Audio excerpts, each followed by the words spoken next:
let's talk about establishing unity consciousness. This practice is for that purpose specifically, and it's a series of meditations on 7 different aspects: gratitude, flow, forces, or what I call the forces in play, fears, consequences, conditions, and finally agency. So these are arranged, in a sense, with the relationship focusing upward towards higher levels of being, like gratitude for higher powers at the top, and then at the bottom having to do with us here on the physical plane, dealing with this physical situation and the conditions of our growth. And my idea is, if we start with that upward orientation and implement it in our lives, the next lower level instantly becomes easier. If we start with the problem of agency at the bottom there as number 1 with respect to the situation that we're experiencing, we're often overwhelmed. So how this works will become clearer as we progress here. So the idea is to take a day or a week to consider each one of these things. And to help you do that, I've come up with a question. So with gratitude, am I willing to be grateful for the existence and guidance of higher powers? Now I imagine most people in this room would say yes. And even that's so self-evident, why would I ask myself, am I willing? What is the source of the problematic will that we experience? It's the mental body. If you say, am I willing to be grateful for the existence and guidance of higher powers, and then tell yourself yes, you've effectively silenced your mental body, who would say, who, you? Or do you deserve that? Or, all of those things, the kind of talk back that you get from the mental body. So it's very important to assent to this consciously, because then the mental body can't say, well, what about free will, right? That's one of the ways that it constantly gets us, higher powers. Well, if they get involved, I don't have any free will, The philosophical or metaphysical existence of free will is a big question, but that's not for us today. So this question has the function of opening inner connections to all helpful and supportive beings, or as one of my friends puts it, masters, teachers, devas, whoever is on duty. It sort of doesn't matter whether you call them masters, teachers, or devas. If you're working in the direction of higher powers, it's whoever is on duty. You may not be able to name it, but the guidance may come anyway. This question also opens us to outer perception of all the ways in which help is available, such as coincidences, synchronicities, omens, messages from books, or chance remarks of people. And finally, it allows for experience of inner and outer worlds in terms of oneness or unity consciousness. So we make ourselves available to this support through gratitude, and then a channel is open for help to come from that level of being, and then it becomes possible to deal with the challenges of the lower levels, step by step, moving downward. So I talked quite a bit about the grace machine when it was my turn to present yesterday, and the importance of thinking of karma not in terms of the way that it's often presented in early theosophical teachings as the law of retribution. I mean, how scary is that, right? But, thinking about karma as rewards and punishments leads to that idea, and I think is a very primitive understanding of karma. But thinking of karma as the grace that comes, the joy that comes from turning back to Source, and recognizing that there are powers of turning us back towards Source, no matter how strongly we may resist, that is a much more helpful way of thinking. Now, in context, in my personal understanding or personal synthesis of Theosophy, people who have been severely traumatized turn away from Source because they lose their belief that there is a protecting higher level of being. That could be God or the Source, or a more personal level of protection, such as a guardian angel or a soul, and they lose their faith in the basic goodness of humanity. So these are all reasons to turn away from Source and to try, in a sense, to become the God of your own universe to the extent that you can. But at that point, unintentionally, you may have cut yourself off from all the help that's available. And the simple thing of, am I willing to be grateful for the existence and guidance of higher powers, can start to open up that channel again. And if there's a lot of resistance to the idea of higher powers, or a lack of belief in their basic goodness, or the fact that you're worthy, asking that question helps to get by that. Yes, I'm willing to consider to be grateful for the existence and guidance of higher powers. But asking that question in that way can sometimes throw up resistances that we might need to look at. So the second one, flow. Once gratitude has been established, am I willing to be an agent of turning stuckness into flow? I've mentioned this several times. It's my way of getting beyond thinking about problems and solutions, because problems seem enormous and are complicated and sometimes intractable. Solutions can also be really huge, and they can ignore a lot of the interpersonal dynamics. People can feel imposed upon or even coerced by having a solution imposed on them by a higher level of some administrative hierarchy or a family hierarchy. So, am I willing to be an agent of turning stuckness into flow? The value for this, for me, is I just keep my eyes open. And if there's something I can do and say, I do or say it.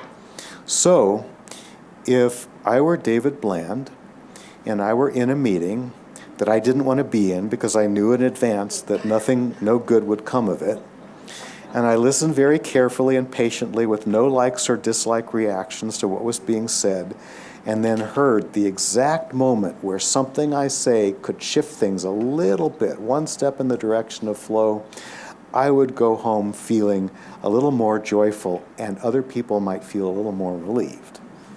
So you are welcome. Turning stuckness into flow, being an agent of doing that. It also implies that because you're open to the help of higher powers, that you might get a little support for recognizing that moment and finding the right way to phrase it.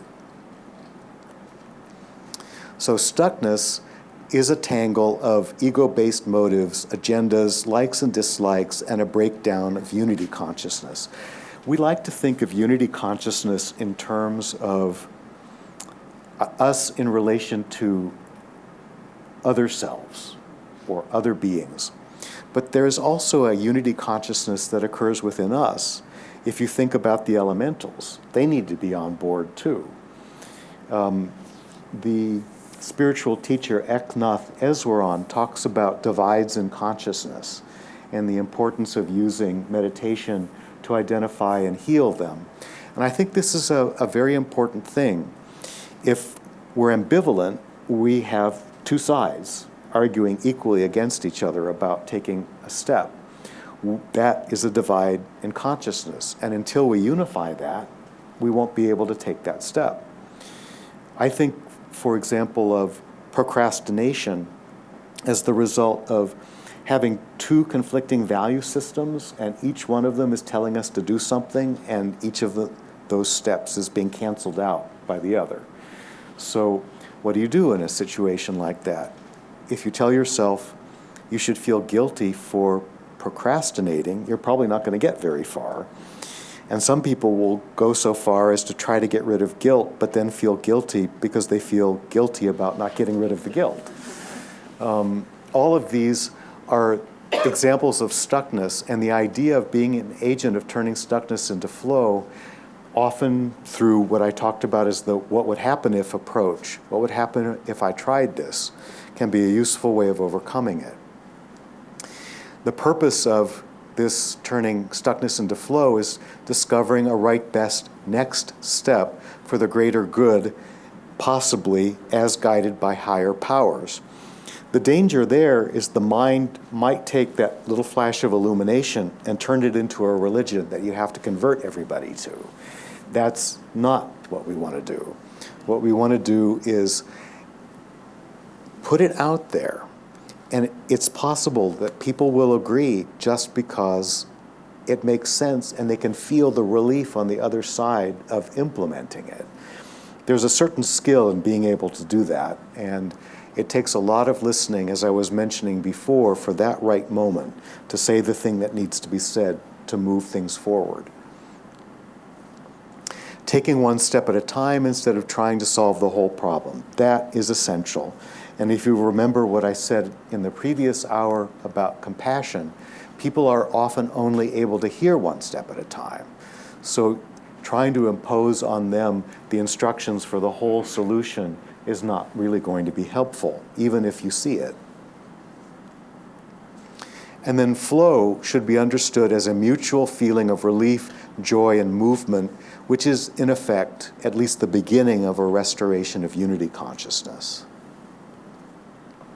Now remember, what I suggested is a day or a week thinking about these things.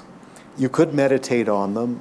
You could start with that idea of being willingness to turn, in this case, stuckness into flow, or you could be considering any of these other points, and then just seeing how they might be showing up in your life and what, if anything, could be done to implement them.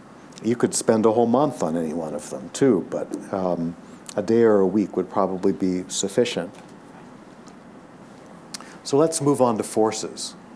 With flow established, am I willing to investigate the forces in play? So from the causal level, everything is a force. Everything is an energy. Everything is a force in play.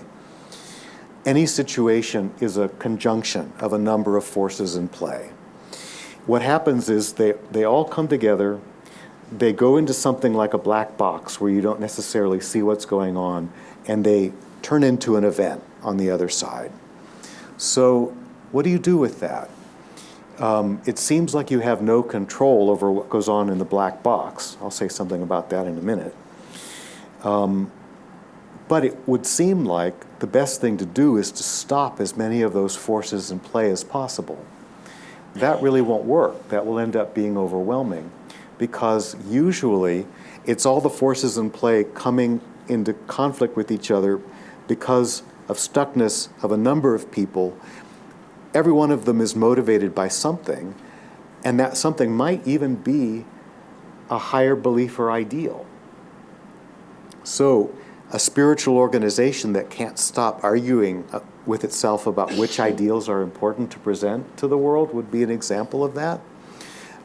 So investigating the forces in play is sitting down and just saying to yourself, okay, what is showing up here? And how can I be present to it? And how can I be kind to myself and others by naming or acknowledging these forces? And how can I find a step to take or to suggest to other people to move stuckness into flow, to possibly be guided by some higher power? So you can see how all of these things are interrelated with each other. Now, the best way I know to identify forces in play is something I call the big butt exercise. So what you do with the big butt exercise is it's a journal exercise. At the top of a piece of paper, you write a statement that you wish were true, that you know that is not true, as if it were true. If you do this, for example, for yourself, you can say, I am perfectly happy in this moment with everything going on in my life. You write that statement. Immediately the mental body is, but. You write every one of them down, and that's your roadmap. Every one of those buts is a force in play. It's creating stuckness. It's probably related in some way to not showing up through resistance and not being present through fear or wanting to control. Likes and dislikes will be stamped all over the place.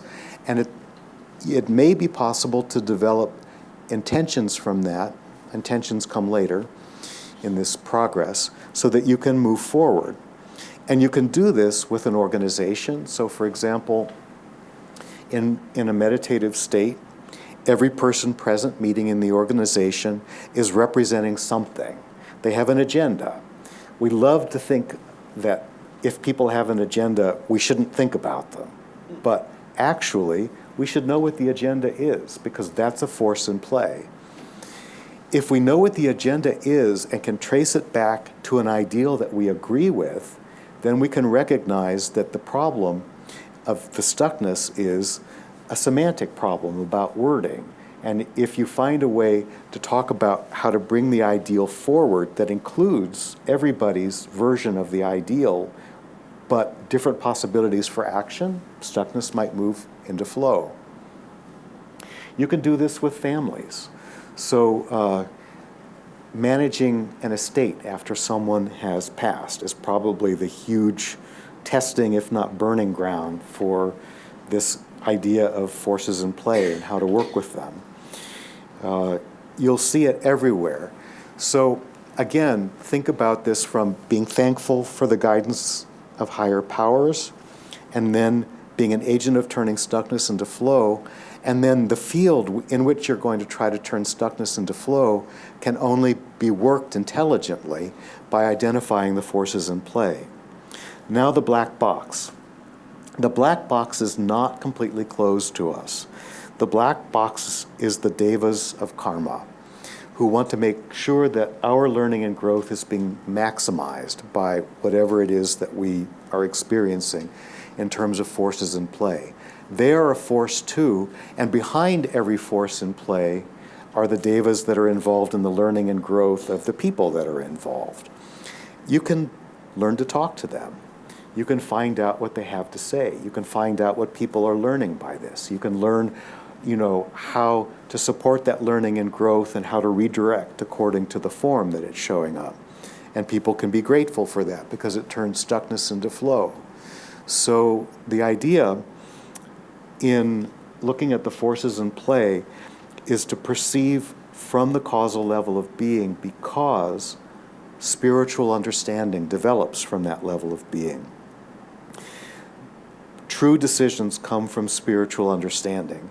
If you remember earlier, I said the mental body is good at sorting out and categorizing information, but really bad at making decisions. Why? Because it's inconvenient to look at all the forces in play. It's convenient to look at all my likes and dislikes and impose them on other people.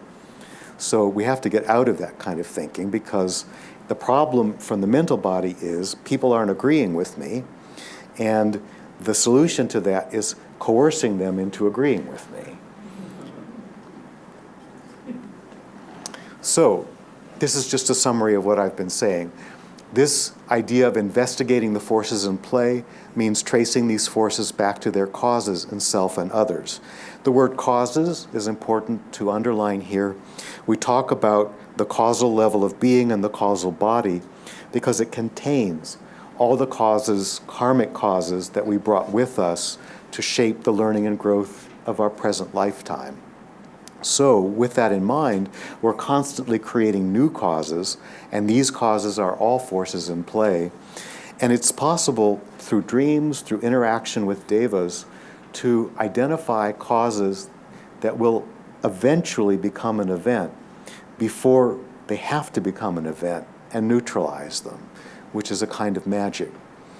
The way I understand that is, whatever we can't, this is sort of a spiritual law, whatever we cannot resolve in ourselves has to play itself out as a drama around us.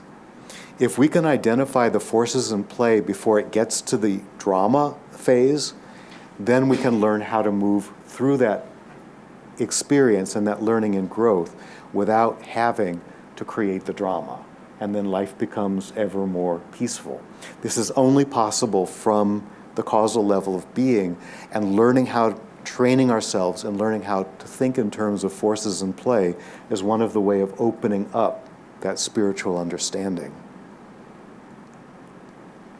So this investigation also reveals the true needs of self and others behind each of these forces. True needs is an important thing to think about. I often think that when the Buddha says all the world is suffering, we don't really know what to do with it. It's overwhelming to think about the amount of suffering in the world. I think of it in terms of needfulness. Every moment we have needs, and as long as those needs are not satisfied, some part of us is suffering. When those needs are satisfied, those particular needs will disappear. Others may replace them, but that reduces our suffering. If we can figure out what the true needs are for ourselves and for others, we're decreasing the amount of personal suffering and suffering in the world. And that helps us with turning stuckness into flow. So, in a sense, trying to find the true needs is important, and that also means recognizing what are not true needs, which is just about everything we're told to do and to be as consumers in a capitalist culture. So, true needs, Maslow's pyramid of needs is probably one of the clearest versions of that, and I advise you, since I can't bring it back from memory, to look it up. Maslow's hierarchy of needs. In this investigation may also enable communication with the beings behind those forces in just the way that I spoke about earlier. And this way of thinking encourages the finding of not just next steps, not just best next steps, but also right best next steps that allows the needs of everyone involved to be satisfied, so it truly works for the greater good of all.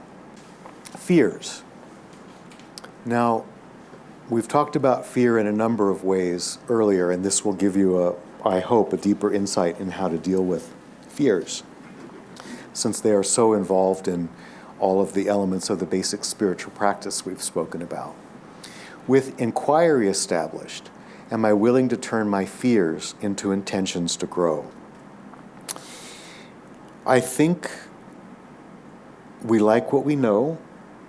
We don't like what we don't know. We live in a universe based on the principle of learning and growth. If we're going to learn and grow, we can't only like what we know, which inevitably means that we're going to have to face the unknown, and we're going to have to learn to like it.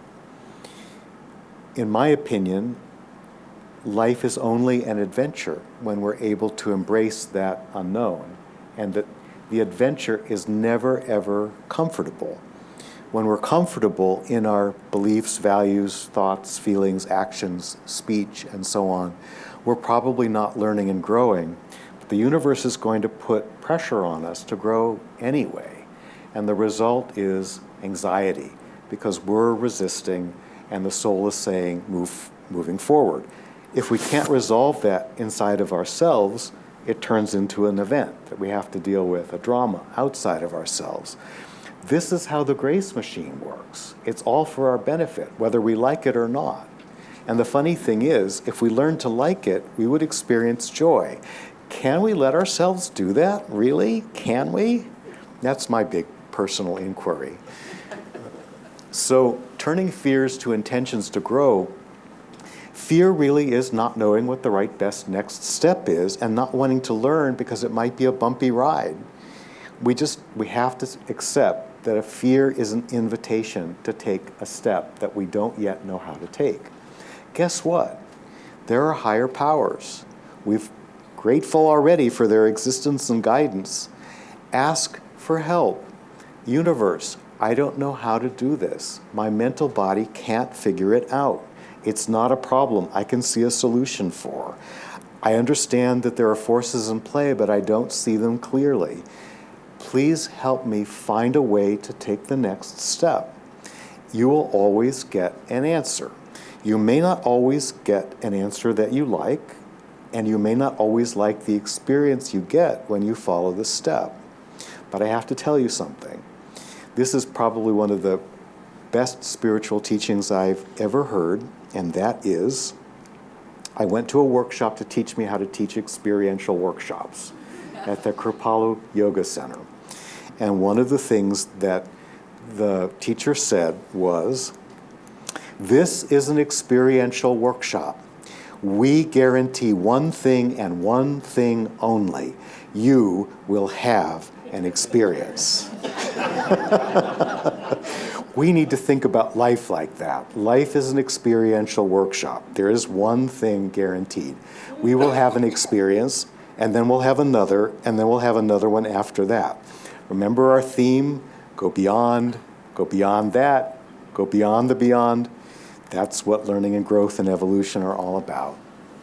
So with fears, spiritual, mental, emotional, physical traumas, as I mentioned earlier, tend to create turning away from source. And I believe that every one of those traumas is as traumatic as physical traumas are for people who've been seriously wounded and need to be addressed in one way or another. Karma, the grace machine, as the force that turns us back towards source. Fear of disappointment, pain, suffering, failure, inadequacy is really fear of karma, but also fear of grace. Willingness to grow as a realignment with the grace machine is what happens when we start asking ourselves whether we're willing to turn our fears into intentions to grow. Our family and social conditioning says, you have to do it all yourself. And some spiritual teachings will say that too. It's true that you have to have an experience, and only you can have that experience. But you can also have it with others. So make sure they're invited to your experience. And then you can have an experience together. Consequences. With intentions established, am I willing to be responsible for the consequences of my actions? This is a fairly familiar stage, I think, because anybody who's involved with any degree of spiritual growth has to face this question at some point, and it's often a spiritual teaching within various traditions. But I have a different view on it, and that view is, am I willing to learn from the past? You know that famous statement, if you don't learn from history, you're doomed to repeat it. That exists not only on a global, national, international level, but also on a personal level. And in my experience, people love to do this to themselves. They say, I should have known better. You know what? You didn't. Get used to it. And it's okay you didn't know better. And you learned something by letting yourself not know better. And the minute that you say, I should have known better, you erased it all. You're going to have to do it again. Okay? So if that particular form of mental negative self-talk is present, see if you can identify it and neutralize it, because it's really not helpful. So frustrations and disappointments can be perceived as wrong goals or steps, wrong goals or wrong steps, or skipped steps. If you think about it in those terms, immediately a next step to take may show up. And I don't really believe that in most cases consequences are of our actions are so damaging that there's no possibility of learning and growth. And if we believe in an afterlife and reincarnation, that's just reaffirmed. We're merely putting things off if we're not taking responsibility for them now. So this is what I mentioned earlier. I should have known better cancels growth and causes lessons to repeat. Owning what we learned, even if it was disappointing, allows for new growth and lessons. Only two or more of these slides. I understand that this is very intensive, and this is the advanced practice for going beyond the beyond the beyond. So all I can do is just lay out a possible map for doing that, and then you can do with it what you wish. So conditions. With the responsibility established, am I willing to accept the conditions of my growth as the beginning point for change? Does anyone here never complain about anything in life? Does anybody not find it fun to complain about things sometimes? Does anybody think of prayer or spiritual teachers as a kind of complaints department of the universe to go to pour out your confession of your difficulty with accepting the conditions of your growth? I mean, in order to be fully present in the now moment, we have to accept those conditions and understand that whatever is facing us is a force in play, is a lesson to be learned. It's useless to be afraid of it. Help is always available. There's a step we can take. All we have to do is think about turning stuckness into flow. The basic spiritual practice will help us do that by constantly coming back to show up, be fully present, be kind to ourselves and others, find a step to take in personal or mutual joy. Now, after laying out this whole advanced practice, it doesn't matter whether you ever think about it or look at it again, but those 4 steps will take you through it. But there's a great deal of interest, I think, for people who are willing to look internally to break things down along these lines, to think about going beyond what is the normal way of thinking and being in the world, and establishing a firm causal base for unity consciousness to be established and sustained, to create that plateau peak experience I was talking about yesterday. We have to see that the current conditions are perfect given what we need to learn, or in other words, our karma, that likes and dislikes are resistance to karma, which is one of the bases of human suffering, and that acceptance of the grace machine as the means of getting ever closer to Source and growing in joy can be a helpful way.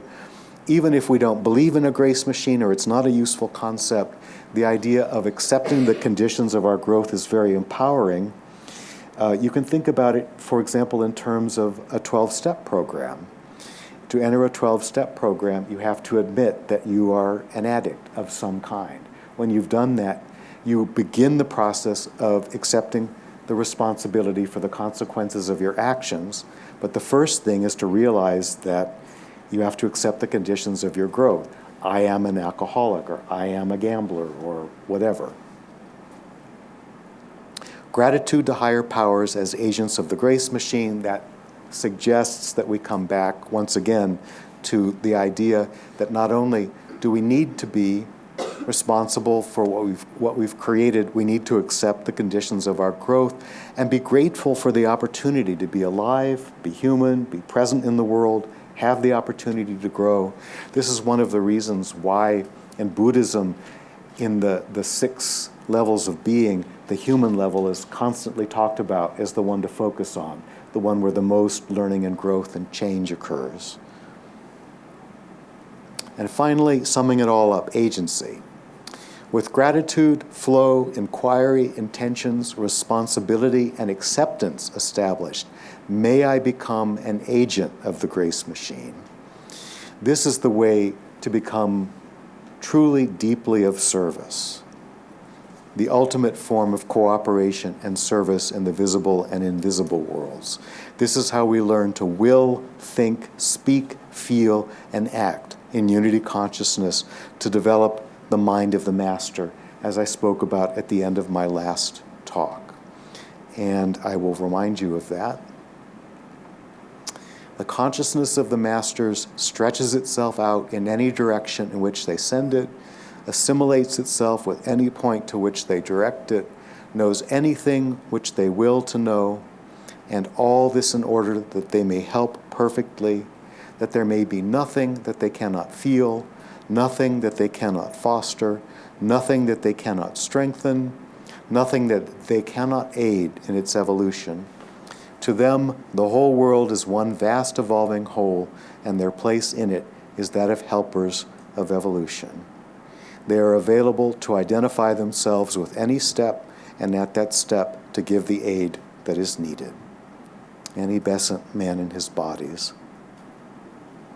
So, how we get there? Back to the basic spiritual practice. Show up, be fully present, be kind to ourselves and others in thought, speech, feeling, and action. Find a right best next step to take in mutual joy. So let's finish once again with the mantra of the Heart Sutra, and then we'll take questions. Gate, gate, paragate, parasamgate, bodhi svaha.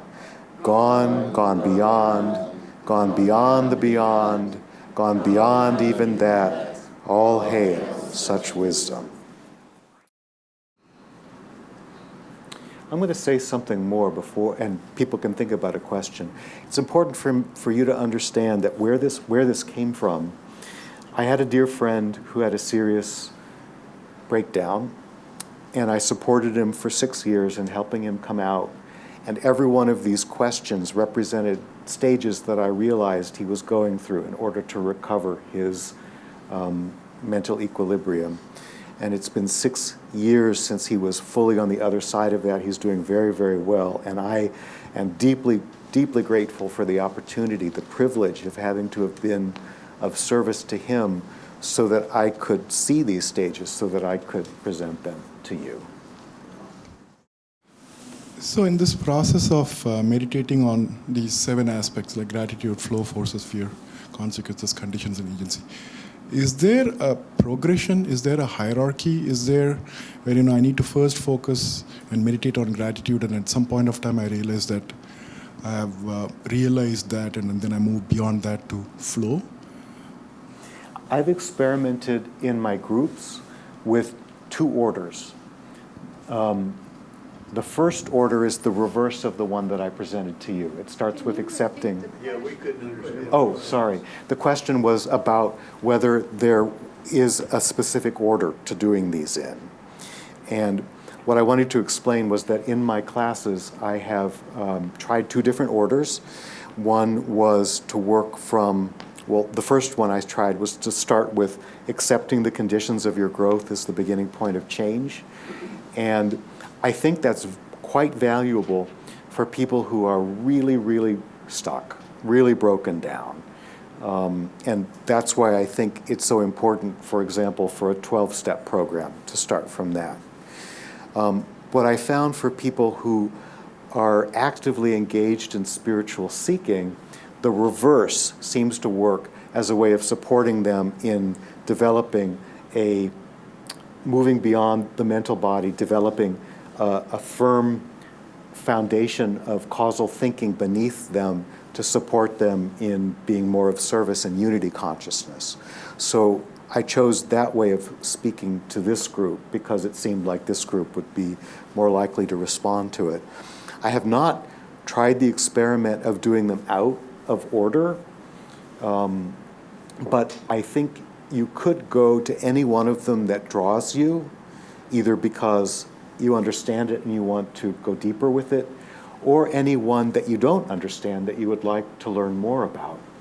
The one thing that I would say, though, is give equal amounts of attention to all of them, no matter what. So it doesn't really matter where you start or how long you spend on it. It's a good thing to cycle through the whole to get a sense of your personal experience with it. And sometimes I do this work with a visualization that I call Temple of Serenity, which is a circular temple with 6 rooms and then 1 central space. And each of the rooms is represented by one of the stages that we talked about, with the center representing the 7th one. And going into the room and then simply asking yourself the question, 2 questions. What do I need to know right now about this room, and what do I need to do with what I know? So for example, if you're working with fears, going into the room of the Temple of Serenity and seeing how it shows up for you, because that could be a message, much like a dream, but then simply meditating on the question, am I willing to turn my fears into intentions to grow? And then going beyond that and saying, what do I need to know right now? You can say that's being addressed to the higher powers. And then the second question, what do I need to do with what I know? In other words, what action do I need to take on that basis? This can be very helpful also. So, in a sense, in all the practices that I develop in my classes, there's no wrong way to do them.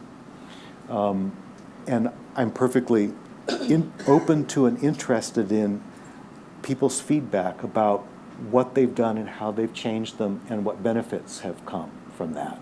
So, in my opinion, there's nothing dogmatic about any of this. It's obviously an invitation to consider. But I have students now who have their own students, and they come up with not just their own versions of my practices, but several generations down the line of things that they'd added to it. And I love that. I want to support that and give everyone here the same freedom that I provide to them, which is do whatever you wish with any of this. Develop it in any way that seems appropriate. Teach it if you feel like teaching it in any way that works for you.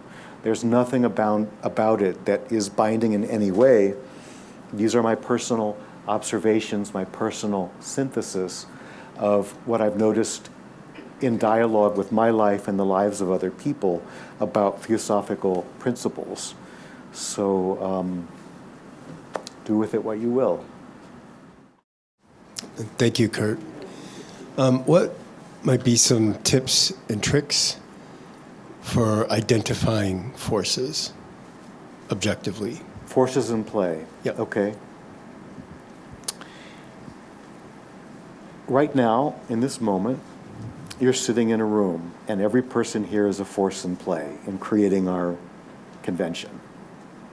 Some of them you know, some of them you don't know.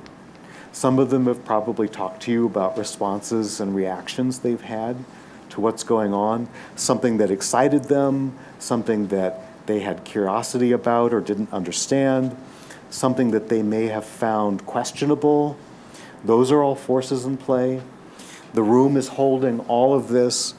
Dramas are enacting themselves inwardly and outwardly as an expression of the energy of what's happening here. It is both the internal and the external workshop. It's the energetic aspect. We've got the karma of the Theosophical Society, if you will, that's stored in the egregore, that's being worked out in a variety of ways. So the forces in play, as you start to consider them, are really anything that you think is in some way impacting you with respect to whatever area of life you're investigating. If you think about them as devas, you're going to scratch your head. If you think about them as, for example, people's wills, how people are exerting their will in this situation, you are instantly connected to forces in play. There may be more subtle ones than a forcible exertion of will, but just thinking about the wills that are being asserted in any given situation will give you a lot to think about with respect to forces in play. I know I talk too much, but You're a force in play. Did you know I'm that? a force in play. Are you a force in nature too? Something else.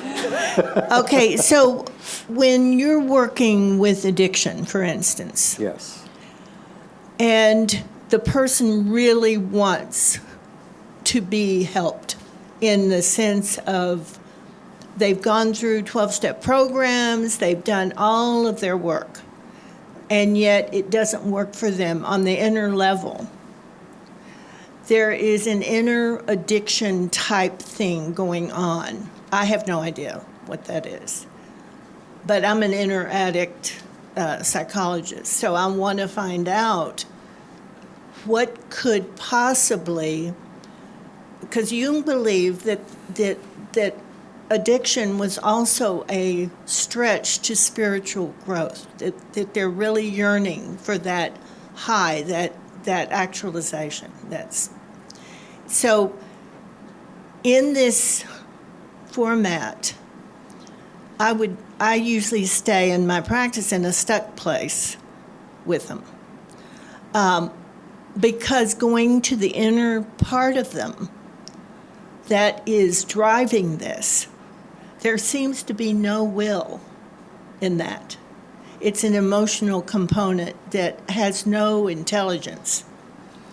So how do you deal with that? I mean, you've dealt with depression, which is very similar.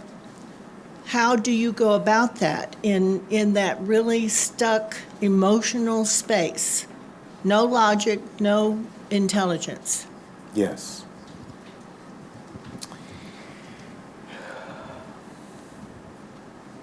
The basic problem of everyone, I believe, that is the generating force behind everything that comes later, that obstructs their growth, is a tragedy, and that is not being welcomed into the world. There is nothing else. I mean, I don't want to be dogmatic about it, but that is the basis of everything, not being welcomed in the world. So what I would suggest is look at all the ways in which that person reenacts that, all the areas in life in which they don't feel welcomed, and then see if there's some way that that can be turned around, that they could have the experience of welcoming. There's a lot to probably be explored there, but, you know, I've heard stories, for example, of people that say, I was the firstborn, my mother was terrified, they didn't want me, or they didn't know how to do it. You carry that with you all your life. And I mean, even the way that children are welcomed in the world, being slapped on the butt, right? You know, a lot of them, that doesn't seem like kindness.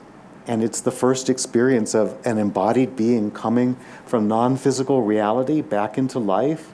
In non-physical reality, perfect telepathic communication, a blissful experience of, you know, learning and growth, understanding other people, feeling compassion, etc., and then you're slapped on the butt?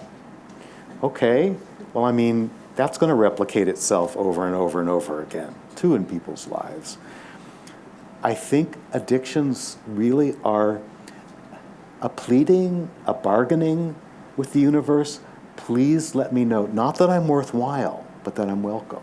Because the worthwhile thing, there are too many arguments, and you're right. The arguments come after the part that can't be reached. The part that can't be reached is the part that was never welcomed into the world. To feel a welcome, like when they're in my presence, they feel comforted and welcome. But I can't be with them all the time, okay? And actually, I'm doing nothing when I'm with them other than just loving them and coming from the heart. So to practice feeling welcome when that isn't even a tinge of experience, it's like you made the example of the depression. You can't even lift their hand off the... So the minute they leave, it lasts for maybe 6 hours, and they go back into this spiral. So what are some just practical ways that I could say to them? This is what I would, first of all, be kind to yourself, if you know what that means. Most of the time, it's setting boundaries with people around them that are feeding their negativity. So the welcoming part is a behavior that even I can't get specific about, because it doesn't seem they formed a universe around them that's welcoming. So I can't even point to something, you see? So what would be a behavior that they could use when they leave my presence, for instance? So what I'm experiencing in this moment is that you're taking what I've said and you're starting to work it through your system. That's your work. All I can do is point a direction. As I mentioned yesterday, spiritual teachers, the purpose of spiritual teachers is to point the way, and give permission. So here's permission to consider that this might be a way. Beyond that, I haven't gone as deep into the work that you're talking about as you have, and I understand the depth of experience. But what I know for myself is, for someone to know that they are seen, heard, understood, and loved is the one gift that we can give them that lets them know that they are welcome in the world, at least as far as we are concerned.